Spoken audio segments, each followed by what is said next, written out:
সকাল, মেরিল মিক্সো বা রাঙা সকাল অনুষ্ঠানে স্বাগতম।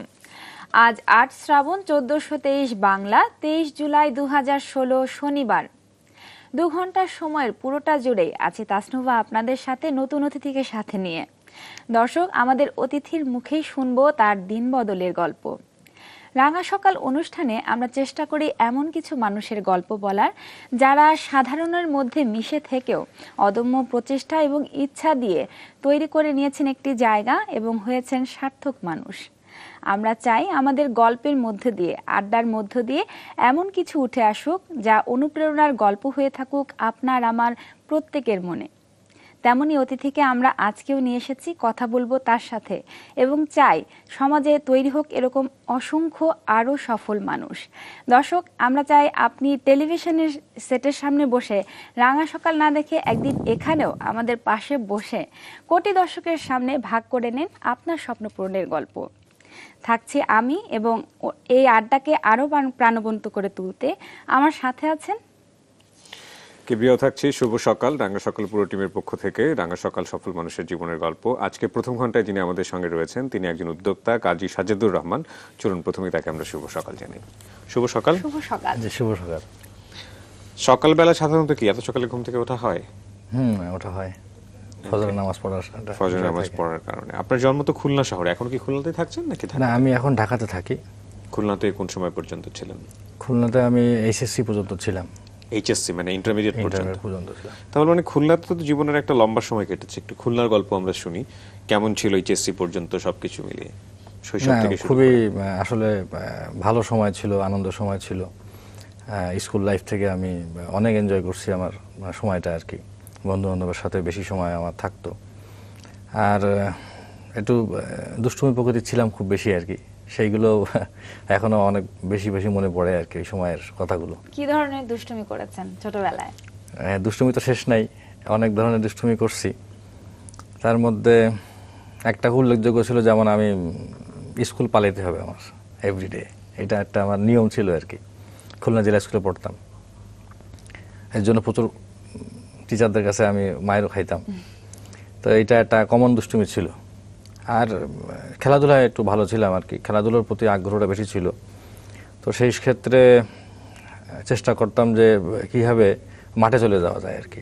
সকালবেলায় আপনার সকালেই মাঠে যাওয়া, আবার স্কুল থেকে স্কুল ফাঁকি দিয়ে মাঠে যাওয়া। হ্যাঁ, ফুটবলের প্রতি খুব বেশি আগ্রহ ছিল। এইভাবে আর কি সময়টা বেশি পার। কয় ভাই বোন ছিলেন আপনারা? আমরা 2 ভাই 1 বোন। 2 ভাই 1 বোন। বাবা কি করতেন? উনি ব্যবসা বাণিজ্য করতেন আর কি। কি ধরনের ব্যবসা করতেন? উনি ওই যে পোর্ট ভিত্তিক ব্যবসা করতেন, শিপিং এর। তার মানে আপনার বাবাই একমাত্র উপার্জনক্ষম ব্যক্তি ছিলেন আপনার পরিবারের, এবং আপনি বড় ছিলেন ভাই বোনদের মধ্যে? জি, আমি বড় ছিলেন। এমনি বাবা কি বলতো, যে লেখাপড়া বা ডিসিপ্লিন সবকিছু মিলিয়ে বাবার আদর শাসন কেমন ছিল? না, উনি খুব আদর করতেন, শাসন তো করতেন না। আর এমনি এই সমস্ত বিষয়ে খুব একটা কিছু বলতেনও না। আমরা সবাই খুব বেশি ছিলাম আর কি, ইন্ডিপেন্ডেন্ট ছিলাম। কে কি করবে না করবে এই ধরনের কোনো কথাবার্তা কখনো ছিল না আমাদের। মানে সেরকম কড়া শাসনে বড় হতে হয়নি?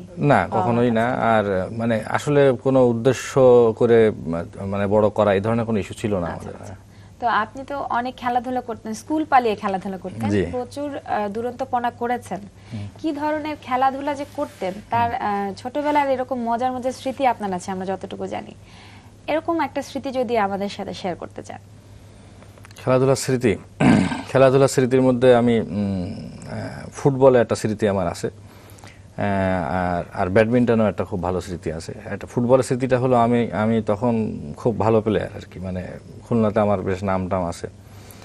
তো আমাকে হায়ার করা হয় একটা গ্রামের খেলা, 2 জন চেয়ারম্যানের মধ্যে খেলাটা হবে। তো 2 চেয়ারম্যানের মধ্যে যখন খেলা হয় তখন এটা খুব প্রতিদ্বন্দ্বিপূর্ণ হয় আর কি ওই সময়। তা আমি গায়ে আমার একটু জ্বর ছিল, আমি আসলে যাওয়ার ইচ্ছে ছিল না। কিন্তু যে ব্যক্তি আমাদেরকে নিয়ে গেছে তাকে চেয়ারম্যান সাহেব বলছে যে তুমি খুলনার থেকে ভালো প্লেয়ার নিয়ে আসো, যারা লিগের খুব ভালো খেলোয়াড়। তো উনি কি করছে, পয়সা একটু কম খরচ করার জন্য লিগের থেকে না নিয়ে আমাদেরকে নিয়ে গেছে। উনি জানতেন যে আমরা ভালো খেলা করি। আমি ব্রাদার্সও কিছুদিন খেলছি অবশ্য, কিন্তু ওইভাবে প্রফেশনালি খেলি নেই। পরে সেখানে আমরা যখন যাই, খেলা শুরু হয়, কিন্তু আমি মাঠে নামি নাই, কারণ আমার শরীরের জ্বর, আমি নামতে পারতেছি না। তো কি হলো, আমাদের টিম হাফ টাইমের আগে 2টা গোল খেয়ে গেল। কিন্তু আমি যে নামলে গোল খাবে না এরকম কোনো কিন্তু কথা নাই, হ্যাঁ। আর আমার পারফরমেন্সও ভালো হওয়ার কথা না, যেহেতু আমি অসুস্থ। তো উনি ওই ব্যক্তি চেয়ারম্যান সাহেব খুব বকাঝকা করতেছে যে তুমি কাদেরকে নিয়ে আসলা, হ্যাঁ। তো বলছে না, আমার ওই যে বসে আছে দেখতেছেন না, এই ছেলেটা হলো আমার মূল প্লেয়ার। উনি এইভাবে নিজের আর কি মানে আমার দিকে উদ্দেশ্য করে বলতেছে। পরে আমাকে উনি বলছে নামতে, তো আমি নামলাম মাঠে। নামার পরে হঠাৎ করে আমার এক বন্ধুর কাছ থেকে একটা বল আমি পাই এবং সেটাতে আমি মানে 2 থেকে 3 মিনিটের মধ্যে গোল করি। তখন উনি খুব আনন্দিত হয় যে চেয়ারম্যান সাহেব বলছিলাম যে এই ছেলেটা হলো মূল, হ্যাঁ, সে গোল করবে। পরে আমাদের হাফ টাইম হয়ে যায়। হাফ টাইমের পরে আবার নামার 2 মিনিটের মধ্যে আবার গোল করি। গোল করলে তখন আমি একটু সাঁতার কম পারতাম, তো চেয়ারম্যান সাহেব খুব খুশি হয়ে গেছে। সে মাঠের মধ্যে ঢুকে আমারে মানে তার ঘাটের উপর তুলে এসে দৌড় দিয়ে পুকুরের মধ্যে লাফ দিছে। আর আমি তো সাঁতার জানি না ভালো, আর আমার বন্ধুরা জানে। ওরা কি করছে, ওরা আবার তাড়াতাড়ি গিয়ে আমার কুঠায় নিয়ে আসছে। পরে আমি বললাম চেয়ারম্যান সাহেব, আপনি তো আমাকে মানে আর খেলতে দিতেন না, আপনি তো আমাকে মানে পানিতে ফেলে দিচ্ছেন, আমি তো সাঁতার পারি না ভালোভাবে। তো ঠিক আছে, তখন আমি আবার ওই খেলা যখন শুরু হলো তখন এটা প্লান্টিতে গেল আর কি, 2-2 গোলে ড্র ছিল। তো ওই প্লান্টিতে আমি আবার গোল করি, মানে একটা গোল আমি করি। তখন ওই লাস্ট গোলটা ছিল আমরা জিতে যাই। তো এটা একটা খুব স্মরণীয়, মানে খুব আনন্দ পাই আর কি আমরা, যে হাঁটতে হাঁটতে জিতে গেলাম। এটা ছিল আপনার ফুটবলের একটা খেলা। আর ব্যাডমিন্টনে ছিল আপনার ওখানে মাছ কোম্পানিগুলো খুব বড় হয়, জানেন নিশ্চয়ই, চিংড়ি মাছের ফ্যাক্টরি যাদের আছে, এদের একটা টুর্নামেন্ট হয়। এই টুর্নামেন্টটা হয় নদীর ভিতরে, খুব জাঁকজমকপূর্ণ টুর্নামেন্ট। তো আমাকে একটা খুব নাম করা একটা কোম্পানির মালিকের ছেলে আমাকে এটা নিয়ে গেছে যে আপনাকে নিয়ে যাবো, আপনি খেলবেন টুর্নামেন্টটা। তা আমি ফাইনালে উঠছি। ফাইনাল ওঠার পরে যেটা হলো যে টিমের সাথে খেলা, সেই টিমের প্লেয়ার হলো ঢাকার থেকে গেছে, আমার থেকে অনেক হাইট ভালো এবং ভালো প্লেয়ার আসে। তো তার পয়েন্ট হলো 13, আমার পয়েন্ট 2। তখন এই ছেলেটা আমার বলতেছে যে ভাই তো আমার মান সম্মান থাকতেছে না, হ্যাঁ। আমি আব্বাকে বললাম আপনার কথা, তো এখন কি করা যায়? কারণ তুমি একটা কাজ করো, বলো যে আমি একটু ইনজুর্ড হয়েছি, খেলা বন্ধ করো, আর চিংড়ি মাছ বারবিকিউ করো, চিংড়ি মাছ খাবো। তো চিংড়ি মাছ বারবিকিউ করার পরে আমরা খেলা বন্ধ করে দিয়ে স্টপ হয়ে বসে গেলাম, খাওয়া দাওয়া করলাম। আমি চিন্তা করছি চিংড়ি মাছ বারবিকিউ দিয়ে তো আমি খেলা জিততে পারবো না, কিন্তু কি করা যায়, প্লেয়ার এত ভালো খেলে। তো খুব মানে দৃঢ়ভাবে একটা করলাম যে না, দেখি একটা শেষ চেষ্টা করি। আচ্ছা, আমরা এই গল্পটা আবারও শুনবো, বাকিটুকু শুনবো, তবে একটা ছোট্ট বিরতির পর। একটা বিরতি নিয়ে আসি। ওকে দর্শক, এবার নিচ্ছি ছোট্ট একটা বিরতি, সাথেই থাকুন।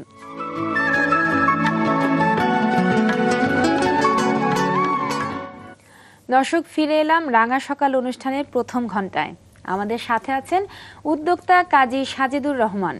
পরিবেশের জন্য ক্ষতিকারক প্লাস্টিকের ব্যবহার বন্ধে কাজ করে যাচ্ছেন তিনি। 2012 সালে গড়ে তোলেন পরিবেশ বান্ধব পেপার কাপ ও প্লেট উৎপাদনকারী প্রতিষ্ঠান কেপিসি ইন্ডাস্ট্রিজ।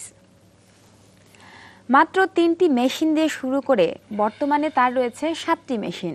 দেশ বিদেশের শীর্ষস্থানীয় বহুমুখী কোম্পানির পেপার ও কাপ সরবরাহকারী নির্ভরযোগ্য প্রতিষ্ঠানে পরিণত হয়েছে তার প্রতিষ্ঠানটি। নেপাল, মালয়েশিয়া ও দুবাইয়ে তার প্রতিষ্ঠানের তৈরি পণ্য রপ্তানি হচ্ছে। বর্ষসেরা ক্ষুদ্র উদ্যোক্তা হিসেবে এসএমই ফাউন্ডেশন থেকে তিনি পেয়েছেন জাতীয় এসএমই উদ্যোক্তা পুরস্কার 2016। চলুন তার সাথে আবারও আলাপনে ফিরে যাই। শুনছিলাম চিংড়ি মাছের বারবিকিউর গল্প। চিংড়ি মাছের বারবিকিউটা কেমন হলো? আসলে ওদের রান্নাটা খুব চমৎকার ছিল। তো আমি ওটা খাওয়ার পরে মাঠে নামলাম যখন, তখন একটা মানে ডিসিশন নিলাম যে আজকে মানে আমি একটা কিছু করতে হবে আর কি এখানে। এবং সব থেকে অবাক করার বিষয় ছিল, ওনার পয়েন্ট ছিল 13, ওনার আর 2 পয়েন্ট দরকার, আর আমার 2। জানি না কি হলো, আমি ওনাকে 13তে রেখে গেম দিলাম। তো এইটা তো খুব মানে একটা অবাক করার বিষয় হলো। ওই প্লেয়ার যে সে খুব মানে আমারে বলতেছে যে ভাই আপনি আসলে খুব ভালো খেলেন, আপনি ঢাকায় আসেন। আচ্ছা ভাই, আমি প্রফেশনাল প্লেয়ার না, জাস্ট এমনি খেলি। তো ব্যাডমিন্টনটা খুব ভালো খেলতাম। না, আপনি খেলাধুলা অনেক ভালো করতেন, যেটা বুঝতে পারছি। আপনি ফুটবলও ভালো খেলতেন, ব্যাডমিন্টনও ভালো খেলতেন, টুকটাক ক্রিকেটও খেলতেন। বিশেষ করে ক্রিকেটের আমাদের বলা যেতে পারে বরপুত্রদের একজনের সঙ্গে আপনার খুব ভালো পরিচয় ছিল। মুশফিকুর রহমান সম্ভবত আপনাকে মেসি বা কিছু একটা বলে ডাকতেন। এই যে খেলাধুলা, এখান থেকে একেবারে ট্র্যাকটা বদলে ব্যবসার দিকে চলে আসা, বা খেলাধুলাতে নিজের একটা ক্যারিয়ার হতে পারতো, সেই জায়গাটাতে না যাওয়া কেন? না, আসলে খেলাধুলার প্রতি আমার তো প্রচন্ড আগ্রহ ছিল, বাট এইটা যে প্রফেশনালি নেওয়া যায় এইটা আমার মাথায় কখনো আসে নাই। আচ্ছা।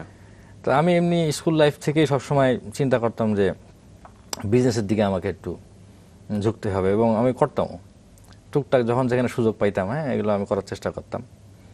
আর মানে ক্রিকেটটা আমি খুব অপছন্দ করতাম, কিন্তু খেলতাম খুব ভালো। অপছন্দ করার কারণ ছিল, যেমন দুইটা ইস্যু ছিল আমার সাথে। আমার বন্ধুরা সবাই জানতেন, ওই জন্য আমাকে ওরা জানতো এবং আমাকে নিতও না টিমে। সেটা হলো যে টসে যদি আমি ব্যাট না পাই তাহলে আমি আর খেলবো না। আমি আস্তে করে লুকায় চলে যাবো মাঠ থেকে, আমাকে খুঁজে পাবে না। কারণ এই 20-30 ওভার আমি ফিল্ডিং করব, আর পরে ব্যাটিংয়ে নেমে আমি যদি প্রথম ওভার আউট হয়ে যাই তাহলে এটা তো বড় কষ্টদায়ক। তো এই কারণে ক্রিকেটটা আমার পছন্দ ছিল না, কিন্তু আমি বেশ ভালো খেলতাম। আমার একটা বন্ধু মারাও গেল ওই যে রোড অ্যাক্সিডেন্টে, আপনারা জানেন, সেতু ওর নাম ছিল, ওর নাম করা প্লেয়ার ছিল। তো ও তো ক্রিকেটে প্রফেশনালি নিয়ে ঢাকায় চলে আসলো, আর আমি আসলে ওইটার দিকে যাই নাই। টুকটাক বিজনেস করবেন মানে করতেন বলছিলেন, কি ধরনের বিজনেস করতেন ওই সময়টাতে? যেমন অকেশনালি, যেমন একটা কথা বলা যেতে পারে যে বিয়ে বাড়ি বা প্রোগ্রামে তখন ইন্ডিয়ান একটা বাজি খুব ব্যবহার হতো, পটকা। চকলেট বাজি, পটকা। এটা হয়তো আমি কারো কাছ থেকে ম্যানেজ করে এটা হয়তো সাপ্লাই দিচ্ছি। হ্যাঁ, তারপরে আরো আসলে অনেক ইস্যু, মানে টুকটাক যখন যেটা পেতেন, যেটাতে বিজনেস আছে সেটাই করার চেষ্টা সেটাই করতেন। করার চেষ্টা করতাম। এবং এটা করতে গিয়ে সম্ভবত আপনাকে একবার ধরাও খেতে হয়েছিল পুলিশের হাতে, বাজি পটকা। এটা আসলে মানে পুলিশের সাথে বলতে জাস্ট থানায় নিয়ে গেছিল আর কি। খুলনাতে একটা ফুটবল খেলা ছিল, খুব বড় ধরনের খেলা আর কি, ঢাকার লিগের খেলা। তা আমি জাস্ট ওই মানে ওখানে একটা ব্যাগে করে কিছু পটকা নিয়ে যাই, ওহো, আর চেকিং এ ধরা পড়ে, আর ধরা পড়লে নিয়ে যাই। খেলাটা দেখা হয় নাই। ওকে। ছোটবেলা থেকেই আপনার মানে ব্যবসা করার ইচ্ছাটা হয়েছিল।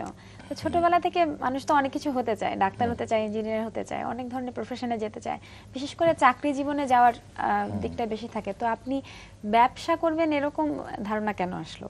না, এরকম ধারণা কিন্তু আমার ছোটবেলা থেকে ছিল না, মানে আসলে কোনো টার্গেট ছিল না, বাট আমার ঝোঁকটা ছিল বা আমি করতাম ওইটাই। আচ্ছা। হ্যাঁ, মানে কোনো উদ্দেশ্য না যে ওইটা হব। কখনো কখনো মনে হতো যে বোধহয় ইঞ্জিনিয়ার হওয়াই ঠিক হবে। হ্যাঁ, আচ্ছা, এই ব্যাপারে বাবা কিংবা মা বা ফ্যামিলির যারা গুরুজন ছিলেন তারা আপনাকে কি বলতেন, বা তাদের কোনো ইচ্ছা ছিল কিনা, সেটা আমরা জানবো ছোট একটা বিরতির পর। দর্শক, একটু পরে আমরা আবারও ফিরছি।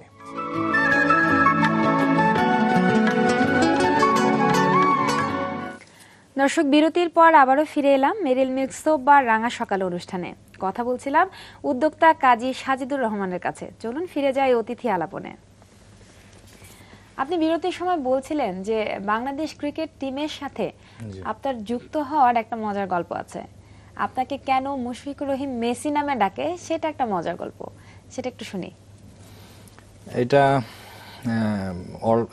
এই ওয়ার্ল্ড কাপের আগের ওয়ার্ল্ড কাপের সময়ের ঘটনা। সরহদ্দি শুভকে তো আপনারা সবাই চিনেন, সে ন্যাশনাল টিমের ছিল, এখনো আছে। তো তার সাথে আমার চ্যালেঞ্জ হয়, তার সাথে আমার পরিচয় হয় ধানমন্ডি রবীন্দ্র সরোবর লেগে। ও আসে বেড়াইতে, আমি ওকে চিনি না তখন। তো ওই চেয়ারে বসাবসি নিয়ে একটা ব্যাপারে ওর খুব খারাপ লাগে। তো আমার তখন একটু রাগটাগ করে একটা কথা বলে ফেলে আর কি, যে আপনারা মানে এখানেই আপনাদের সব কিছু আর কি, হ্যাঁ, কিন্তু আপনারা মাঠে ঢুকতে পারবেন না। তা আমি তখন জিজ্ঞাসা করি মাঠে বলতে কোন মাঠে? তা বললো যে এরকম যখন ন্যাশনাল টিম খেলে তখন খেলার সময় মাঠে ঢোকার ব্যাপারটা। তা আচ্ছা, ঠিক আছে, আমি ঢুকবো, অসুবিধা নেই। নেক্সট যে ম্যাচ হবে ইন্টারন্যাশনাল গেম, সেখানে আমি এটা ঢুকবো এবং ঢুকে আমি এটা প্রমাণ করবো যে এটা ঢোকা সম্ভব। তো তারপরে আমি দেখি যে আসলেই তো ঢোকা সম্ভব না। আমি এটা বায়োলস্ট্রাস পড়ি আর কি, যে আমি খুব জেদি ছিলাম যে এটা চ্যালেঞ্জ হয়েছে, এটাকে আমার ফিল আপ করতে হবে। আর সরহদ্দি শুভর সাথে আমার খুব ভালো বন্ধুত্বও না। আর এই চ্যালেঞ্জটার ব্যাপারে সে মুশফিককে আবার জানায়, কারণ মুশফিক ওর রুমমেট ছিল বিকেএসপিতে, যে আমি বলি একটা সাক্ষীর দরকার, আমি যে জিতলাম তার সাক্ষীকে, তখন মুশফিকরা সাক্ষী রাখে। তো পরে যখন ওয়ার্ল্ড কাপ আসে, তখন ওয়ার্ল্ড কাপের সময় আমি দেখি এটা এখানে ঢোকার কোনো অপশনই নাই আসলে। হ্যাঁ, মানে খেলা চলাকালীন আমি কীভাবে যাবো? আমি তো প্লেয়ার না, আমি আম্পায়ার না বা নাথিং। তো তো তখন একটা অপশন আমি পাই, পেপসি কোম্পানি একটা গেম শো ছাড়ে, তাদের ক্যাপের ভিতরে একটা নাম্বার, যে বেশি খাবে সে SMS করবে, তাকে ওখানে একটা সিস্টেম করে দেবে আর কি তারা। তো আমি এটা এত পেপসি তো খাওয়া সম্ভব না, তো আমি ওই যে যারা টোকাই আছে এদেরকে বললাম তোমরা মুখটা আমার কাছে নিয়ে আসবা, আমি 1 টাকা করে দিব আর আমারে দিবা। এই রাত্রে আমি বসে SMS করতাম, আমি খাইতাম না, বাট ওদের কাছ থেকে নিয়ে নিয়ে SMS করা। পরে আমি একটা SMS পাইলাম যে আপনি উইন করছেন, আপনি আসেন। তো আমি যখন গেছি তখন দেখি যে সেখানে 200 ছেলেবেলে লাইনে দাঁড়ান। আমি জানতাম না এটা। আমি ভাই আপনারা কেন? আমি তো অনেক SMS করছি, ওনারা 3-4 হাজার SMS করছে, ওনারাও চান্স পেয়েছে, টপ 200-কে নিয়ে গেছে, তাহলে তো হলো না।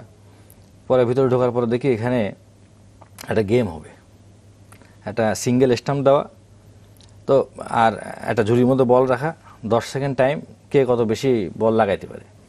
আর আমি তো ছোটোবেলাতে ক্রিকেট খেলতাম, তা আমি 70কে বেশি লাগালাম, আমি 6 কি 7টা বল লাগালাম। তারপরে বলতেছে সেকেন্ড গেম, আমি এইখানে 200 জনের থেকে 60 জন টিকলো। এবার সেকেন্ড গেমে কি, সেকেন্ড গেম হলো 3টা স্টাম্প ব্যাটিং করতে হবে, ছোট ছোট বাক্স রাখা আছে, সেই বাক্সের গায়ে মানে লাগাইতে হলো 2, 4, 6। তো সেটা তো আমি হায়েস্ট হলাম আর কি। এখন 20 জনের মধ্যে, 20 জন থেকে ফাইনালে আমাদের ন্যাশনাল ক্রিকেটার ছিলেন শান্ত ভাই, উনি আসছেন বল করতে। শান্ত ভাইকে বললাম ভাই আমি তো ক্রিকেটার ছিলাম, আপনি আমার একটু আস্তে বল করেন, সে তো আমার বন্ধু, তুমি চিনতে পারছো, বলছো তুমি ক্রিকেটার, তোমার আমি জোরে বল করবো। উনি করছো তাই। অলরেডি 20 রান হয়ে গেছে, হ্যাঁ 6 বল করবে আর একজনের, আমি সবার লাস্টে ব্যাটিংয়ে নামছি। তো আমার 5 বলে আমার 2 রান হয়েছে, তার মানে আমি কিন্তু আউট আলটিমেটলি, মানে আমি আর পারতেছি না সুযোগটা, খুব মন খারাপ। কিন্তু ওরা করছে কি, স্কুপ শট খেলার জন্য পিছনে একটা বাক্স রাখছে ছোট্ট, সে বাক্সের গায়ে লেখা আছে 20। সাকিব স্কুপ শট খেলে, এই শটটা খেলতে হবে। তা আমি বাম হাত দিয়ে ব্যাট চালাইছি, 1 হাতে ব্যাট চালাইছি, আমার মানে মনটা খারাপ আর কি, ভিতরের কানা লেগে স্টাম্পের উপর দিয়ে বাক্সে লাগছে 22, আমি এবার ফার্স্ট।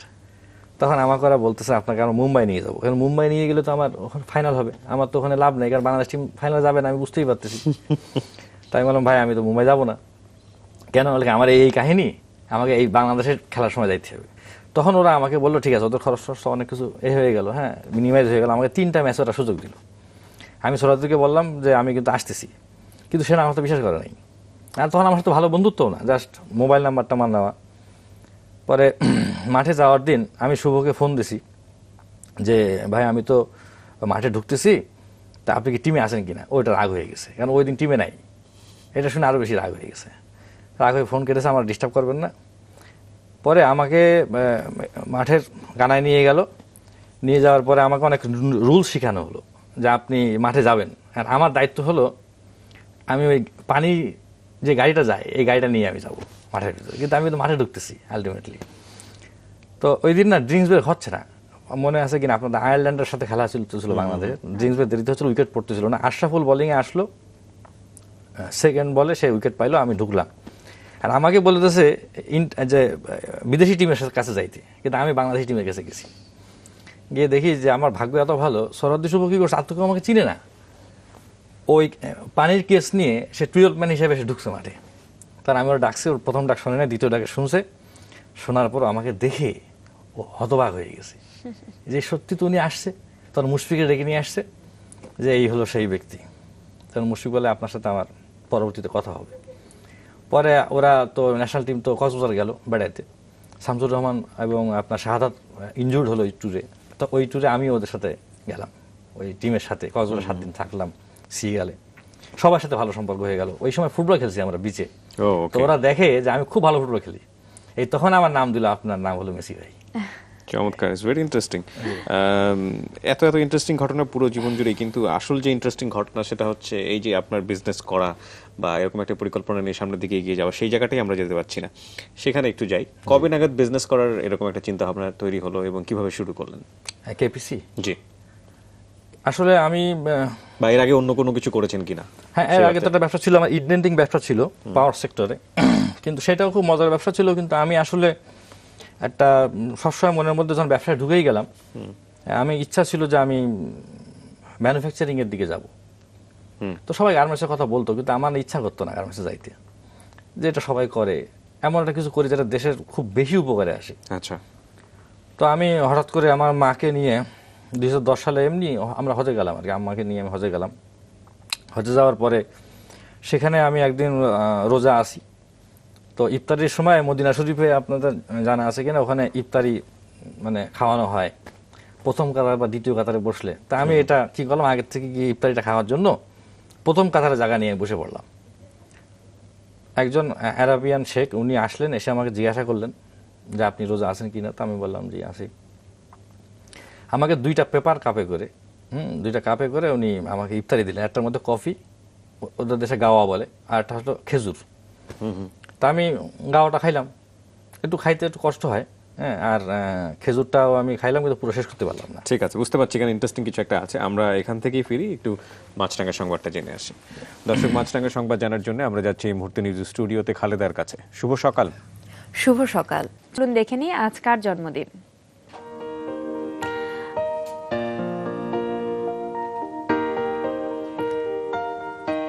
আজ আফিক আফহামের দ্বিতীয় জন্মদিন। কেওয়াটখালী, ময়মনসিংহের আফিক, তোমাকে রাঙা সকাল পরিবারের পক্ষ থেকে অনেক শুভেচ্ছা। মেরিল মিল্কসো বা রাঙা সকাল অনুষ্ঠানে 2 থেকে 7 বছরের শিশুদেরকে জন্মদিনের শুভেচ্ছা জানানো হয়। আগ্রহী অভিভাবকগণ জন্মদিনের 7 দিন আগে শিশুর ছবি, নাম, যোগাযোগের ঠিকানা, জন্ম সনদের অনুলিপি ও ফোন নম্বর পাঠিয়ে দিন এই ঠিকানায়। প্রযোজক রাঙা সকাল, মাছরাঙা টেলিভিশন, 2 বীর উত্তম জিয়াউর রহমান রোড, বনানী, ঢাকা 1213। আমাদেরকে ইমেল করার ঠিকানা RANGASHOKAL rangasakal@machranga.tv। ফিরে যাচ্ছি উদ্যোক্তা কাজী সাজিদুর রহমানের কাছে।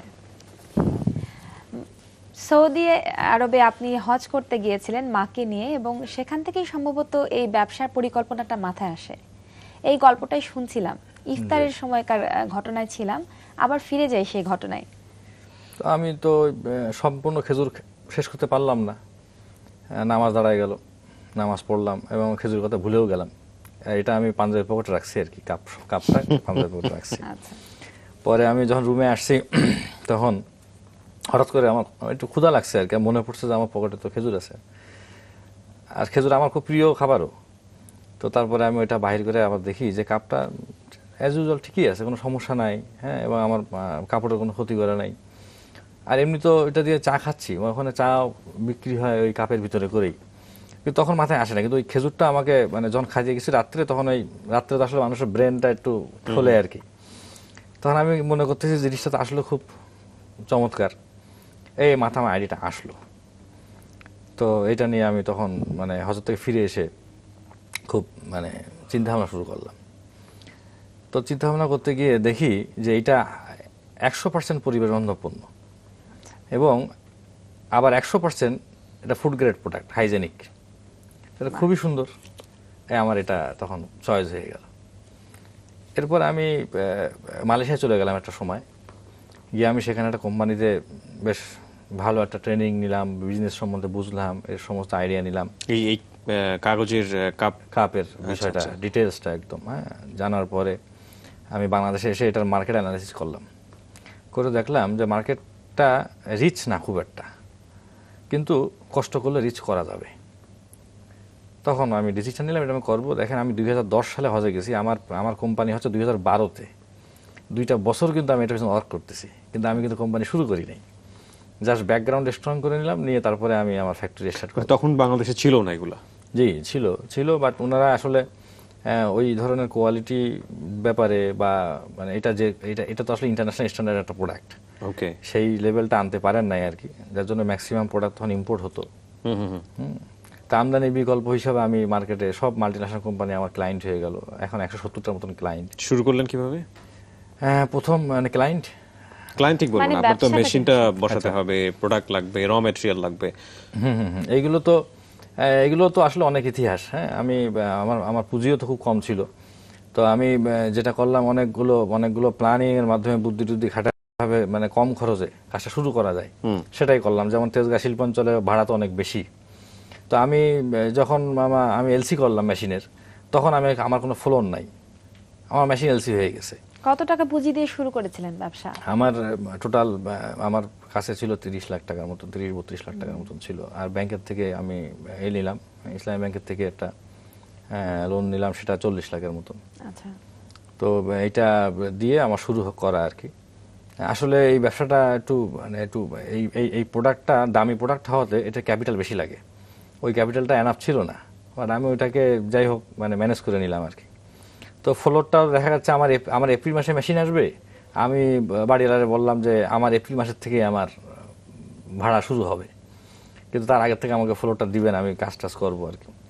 তো এইভাবে একটা মানে একদম মানে মানে একটা মানে যেখানে কোনো কাজ হয় না এরকম একটা জায়গাকে আমি নিয়ে সেটাকে ডেভেলপ করে আগানো, প্রচুর পরিশ্রম করা। আরও মজার বিষয় হলো আমি 2012 ফেব্রুয়ারিতে আমার ট্রেড লাইসেন্স হয়ে গেছে। 13টা ডকুমেন্ট লাগে, আপনি জানেন, ইন্ডাস্ট্রি করতে গেলে বাংলাদেশ গভর্নমেন্ট থেকে। এই সমস্ত ডকুমেন্ট আমি নিজে করছি এবং আমার তখন কোনো কর্মচারী নাই। আমি এপ্রিল মাসের 1 তারিখে আমি ফার্স্ট 3 জন ব্যক্তিকে নিয়োগ দিলাম আর কি। তো তখন আমাদের মোট আমার 4 জন, এই 4 জনের একটা ছোট্ট দল। এখন তখন পর্যন্ত আপনি বায়ার পেয়েছেন, আপনার ক্লায়েন্ট পেয়েছেন? হ্যাঁ, আমি ক্লায়েন্টের সাথে টুকটাক কথাবার্তা বলতেছি, কিন্তু প্রোডাক্ট রেডি না করে আমি বায়ার কাছে ওইভাবে যাই নাই। তারপরে আপনি বায়ার পেলেন কবে? হ্যাঁ, আমি প্রোডাকশনে যাওয়ার আমি জুন মাসে আমার সেল শুরু হয়ে যায়, 1 মাসে আমার সেল শুরু হয়। বেশ প্রথম দিনেই আমি বেশ কিছু জায়গায় সেল করি, লোকাল মার্কেট এবং মানে শেভরন যেটা আমেরিকান কোম্পানি, তাদের কাছে কিছু কফি কোম্পানি এবং পেপসির কাজ খুব দ্রুত পাই। হ্যাঁ, পরবর্তীতে আপনার নেসলে, ইউনিলিভার, হ্যাঁ, প্রাণ, বসুন্ধরা সবাই আমার সাথে চলে আসে আলটিমেটলি। রাইট, আমরা একটু আমাদের দর্শকদের দেখাতে চাই প্রোডাক্টগুলো। নিশ্চয়ই আমরা আমাদের প্রাত্যহিক জীবনে এই বিষয়গুলোর সাথে একটু পরিচিত। এগুলো আসলে কাগজের গ্লাসগুলো আপনারা দেখতে পাচ্ছেন, কাগজ এবং খুবই কনফিডেন্ট। এগুলো তো একবার ওয়ান টাইম ইউজ, শেষে বেশি ব্যবহার এটার করা হয়। উপরে বোধহয় পলিথিলিন নামক কোন একটা এটা প্রলেপের ইনসাইডে ব্যবহার আছে। পলিইথাইলিন বলে এটাকে। পলিইথাইলিন হলো আচ্ছা। মাটির সাথে পচনশীল একটা দ্রব্য এবং অন্যকে পচাইতে সাহায্য করে। আচ্ছা। হ্যাঁ, এবং এটা খুব অল্প সময়ের মধ্যে মাটির সাথে মিশে যায় এবং জৈব সার হিসেবে পরিণত হয়। এবং এরকম অসংখ্য ধরনের ডিজাইন আপনি তৈরি করেছেন, মানে যে কোম্পানি ছোট যেটা বড় চায় size আসলে সেটার উপরে ডিপেন্ড করে। কফি কাপ আছে আমরা দেখতে পাচ্ছি, জুসেরও আছে, প্লেট আছে এবং কিছু। চমৎকার ডিজাইনগুলো, প্রত্যেকটাই চমৎকার। ডিজাইনগুলো আমাদের করা। এই র ম্যাটেরিয়ালগুলো কোথা থেকে আসে? এটা বাইরে থেকে আসে, র ম্যাটেরিয়ালটা বাইরে থেকে নিয়ে আসতে হয়? হ্যাঁ, মানে আমাদের দেশীয় প্রোডাক্ট দিয়ে সম্ভব না? না, সম্ভব না। এই জন্যই কি এটার খরচটা বেড়ে যায়? আসলে এটার একটা মজার তথ্য হলো এটা আমাদের যে ডিউটি দিতে হয় এটা আনতে গেলে, তো এই পণ্যের পুরো ওয়ার্ল্ডে যে ডিউটি কাঠামোটা আছে সেটা 0%, যেহেতু এটা পরিবেশ বান্ধব।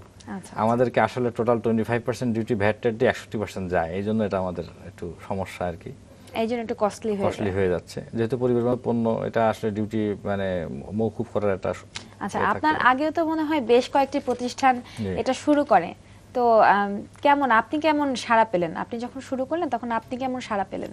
আমার কোম্পানি প্রত্যেক বছরই ডবল আপ হয়েছে আর কি, তার ক্যাপিটাল কখনো মানে এবং বেশ কয়েকটা কোম্পানি বোধহয় বন্ধ হয়ে গেছে। জি, বন্ধ হয়ে গেছে। যেহেতু এটা পরিবেশ বান্ধব এবং খুবই উপকারী, আমাদের প্লাস্টিকের আমরা যে ধরনের জিনিসপত্র ব্যবহার করি তার থেকে এটা অনেক বেশি ভালো, তো তাহলে কোম্পানিগুলো কেন বন্ধ হয়ে যাচ্ছে বাংলাদেশে? আচ্ছা, এখানে 2টা কারণ খুব গুরুত্বপূর্ণ। একটা হলো যে এটার দাম একটু বেশি, মার্কেটটা মানে ম্যাসিভ মার্কেট পায় না, যেমন ইন্ডিয়াতে হিউজ মার্কেট এটার।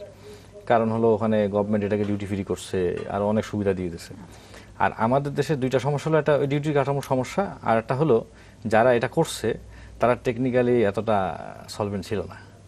হ্যাঁ, তাদের নলেজের কিছু সমস্যা ছিল, বা তারা আসলে জিনিসটা যেমন কাপটার মধ্যে যদি আপনি পানি ঢালেন, গরম একটা চা ঢালেন, আর নিচ দিয়ে যদি পানিটা পড়তে থাকে তাহলে তো কাপটা পরিপূর্ণ না। তো এই ধরনের ঘটনা তাদের খুব বেশি ঘটতো, তো তখন আসলে তারা মার্কেটে মার খেয়ে যায় আর কি। আচ্ছা, এমনিতেই আপনার যে র ম্যাটেরিয়ালটা বাইরে থেকে নিয়ে আসতে হয়, সেটা কি বাংলাদেশে প্রডিউস করা সম্ভবই না? একদমই সম্ভব না? সম্ভব মানে ওই ধরনের ইন্ডাস্ট্রি অনেক বেশি বড় ইন্ডাস্ট্রি, সেটা কাগজ তৈরি করতে হবে। এই কাগজ বাংলাদেশে তো এখনো মানে এই মানে কাগজ তো দূরের কথা, যেটা ডুপ্লেক্স বোর্ড বলি আমরা, সেটাও তৈরি হয় না। হ্যাঁ, তো এখন তৈরি হয় বাট ওই কোয়ালিটির তৈরি হয় না। আর এই কাগজটার যেটা আপনার ভার্জিন উড পাল্প থেকে এটা তৈরি হয়। ভার্জিন উড পাল্পটা শীত প্রধান দেশের গাছগুলোতে হয়। এই গাছটার গায়ের যে ছালটা সেটার থেকে কাগজটা তৈরি হয়, গাছটা কাটার কোনো প্রয়োজন নাই। এটা আবার আবার আবার গ্রো আপ করে, মানে এই সমস্ত দিক থেকে এটা 100% ইকো ফ্রেন্ডলি। যে অনেকে প্রশ্ন করতে পারে যে কাগজ তো গাছ থেকে আসে, হ্যাঁ গাছ থেকে আসে, বাট এইটা একটু ডিফারেন্ট। বিকল্প কোনো পদ্ধতি কি আছে যে বাংলাদেশে যে ধরনের র ম্যাটেরিয়াল পাওয়া যায় শুনুন, এই কাগজটাতে তৈরি করা সম্ভব? এই কাগজটাতে কোনো গ্লু ইউজ করি না আমরা, গ্লু ইউজ করলে কিন্তু এটা আবার হাইজেনিক হয় না। তো এই কাগজটার একটা গুণগত মানই হলো সে গ্লু ছাড়া, কোনো আঠা ছাড়া এটা জয়েন্ট হয়ে যাচ্ছে, অন্য কাগজ দিয়ে হবে না। আচ্ছা, শুনবো আরো গল্প, খুবই মজার মজার গল্প, খুব ভালো লাগছে শুনতে। তবে একটা বিরতির পর দর্শক নিচ্ছি ছোট্ট একটা বিরতি, আমাদের সাথেই থাকুন।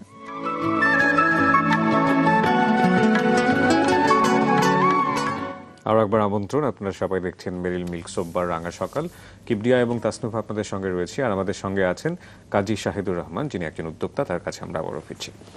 আমরা যে প্রসঙ্গে ছিলাম যে আপনার ফ্যাক্টরি নিয়ে, এবং সেটাতে মোটামুটি ভালো ইনভেস্ট করতে হয়েছে, 70 লাখ নিয়ার অ্যাবাউট, এবং সেটা দিয়ে আপনার শুরু হলো 2013 সালে, 12 সালে। এবং এখন বর্তমানে কর্মচারীর দিক থেকে, প্রফিটের দিক থেকে এটার কি অবস্থা?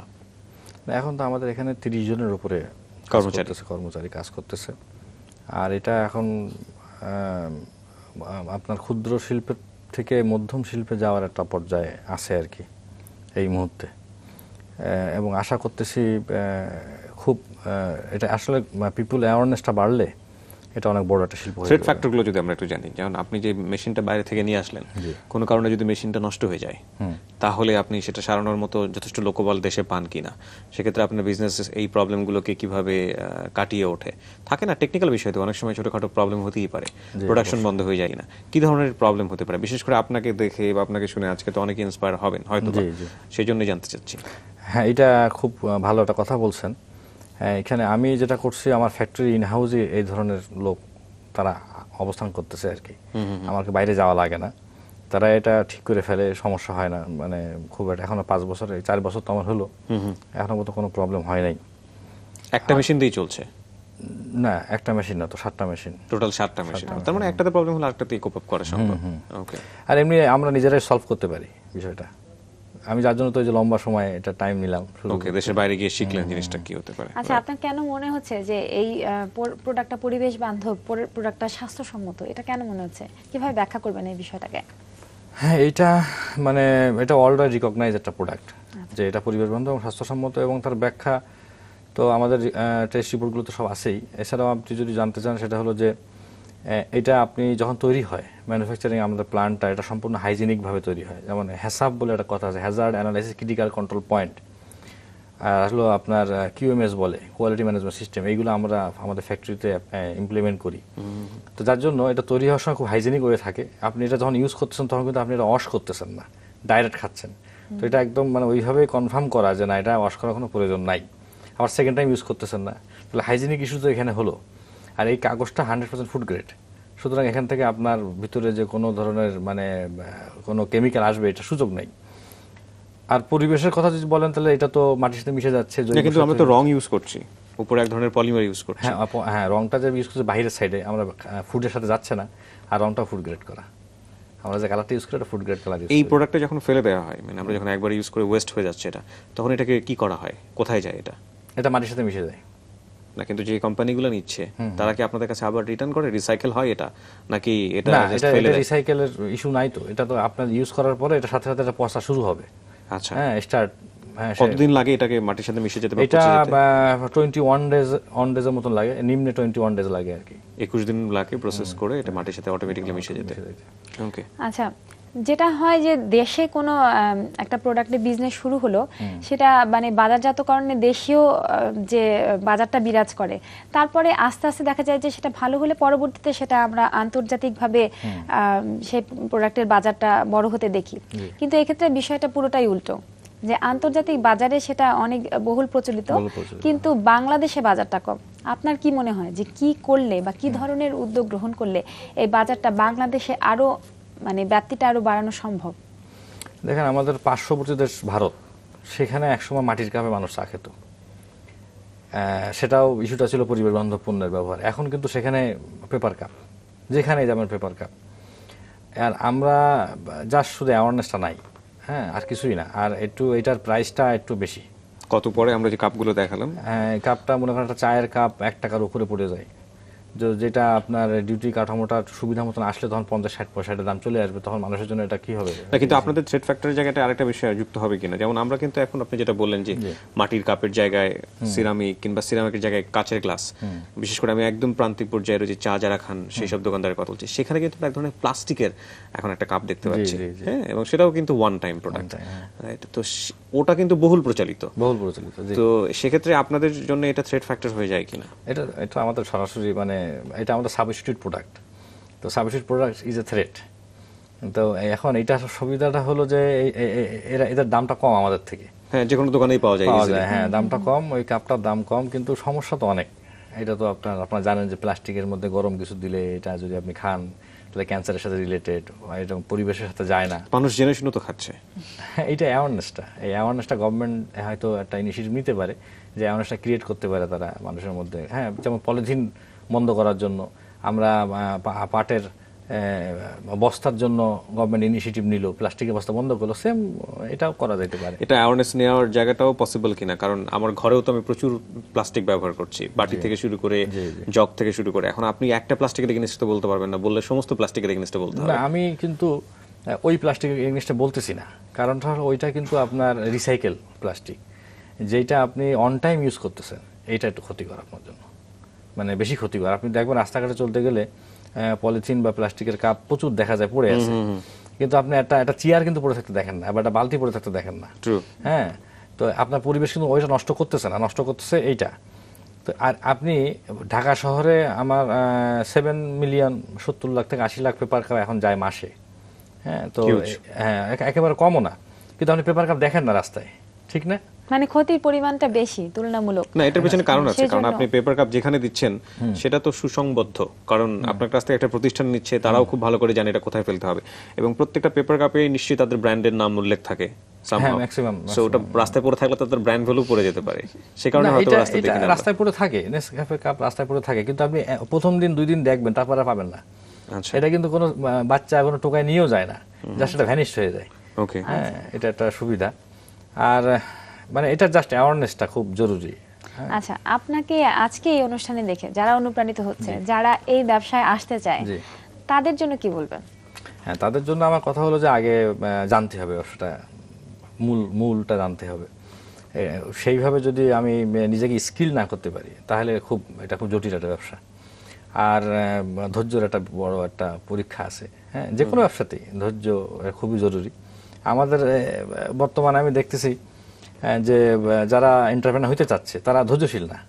আজকে চিন্তা করছে কালকে একটা রেস্টুরেন্ট খুলে বসতেছে, কালকে প্রফিট চায়। হ্যাঁ, কালকে প্রফিট চায়। তো আসলে চিন্তা আসলেই করা উচিত না, এটা খুব ভালোভাবে চারিদিক থেকে বিবেচনা করার দরকার যে আসলে কোন ব্যবসাটা।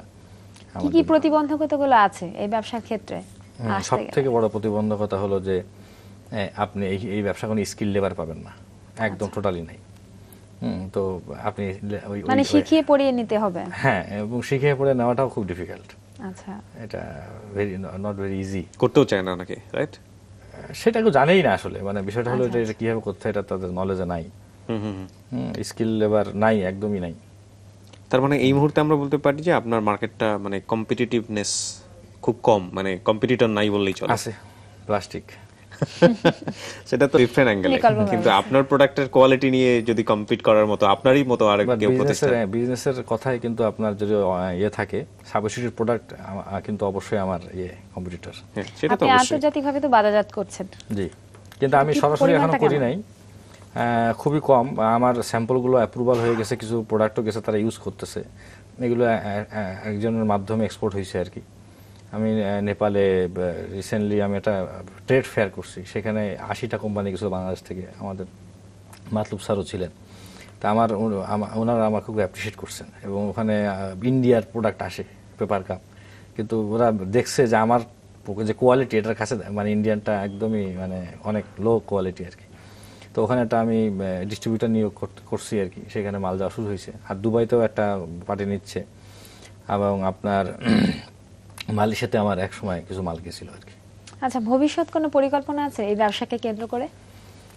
আসলে এই ব্যবসাটা অনেক বড় হবে, সেটা আমি করি বা অন্য জায়গায়, এটা অটোমেটিক্যালি ফিউচার অনেক বেটার, অনেক ভালো হবে, এটা কোনো সন্দেহ নেই।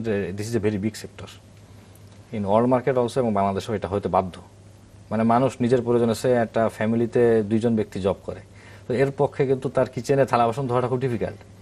তো বিদেশে যেটা করতেছে তারা কিন্তু আমার এই প্রোডাক্টটা ইউজ করতেছে, তারা জাস্ট ইউজ করতেছে, বাসায় যাচ্ছে, রান্না খাবারটা নিচ্ছে, ফেলাই দিচ্ছে, মানে আচ্ছা, লাইফটা ইজি হয়ে যাচ্ছে। গল্প শোনার মতো তো আসলে অনেক গল্প ছিল, বললে আসলে শেষ হবার না। জি।